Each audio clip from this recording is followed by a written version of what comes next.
S কুকিংয়ে তোমাদের সবাইকে স্বাগত।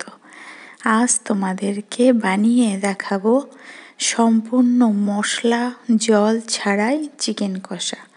ভাত, রুটি, লুচি, নান দিয়ে দারুণ লাগে। তার জন্য আলু নিয়েছি, 2টো গোটা রসুন নিয়েছি, 3টে পেঁয়াজ, 8টা কাঁচা লঙ্কা। আলুগুলো লালচে করে ভেজে তুলে নেব লবণ হলুদ দিয়ে। সেই তেলে অল্প চিনি দিলাম। চিনিটা ক্যারামালাইজ হলে কালারটা দারুণ আসে। এবার দেব গোটা গরম মশলা ফোড়ন। ফোড়নের মিষ্টি গন্ধ বার হলে দেব পেঁয়াজ কুচি। পেঁয়াজ কুচিগুলো একদম লালচে করে ভেজে নেব। ভিডিওটা ভালো লাগলে অবশ্যই লাইক, শেয়ার আর কমেন্ট করে জানিও কেমন হলো।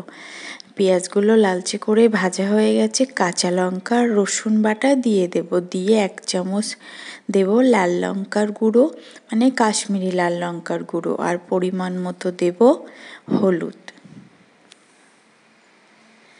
আর দেব 2 চা চামচ টমেটো সস।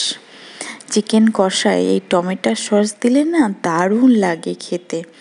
এবার মশলা থেকে কাঁচা গন্ধ ছেড়ে গেছে, মশলা থেকে তেল ছেড়ে দিয়েছে। এবার আগে থেকে লবণ আর একটু সাদা তেল মাখিয়ে রাখা 30 মিনিট চিকেনটা দিয়ে দেব।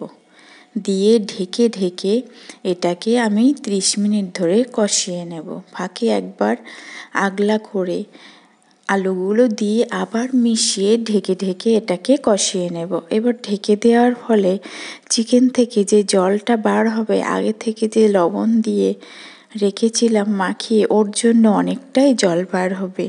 এবার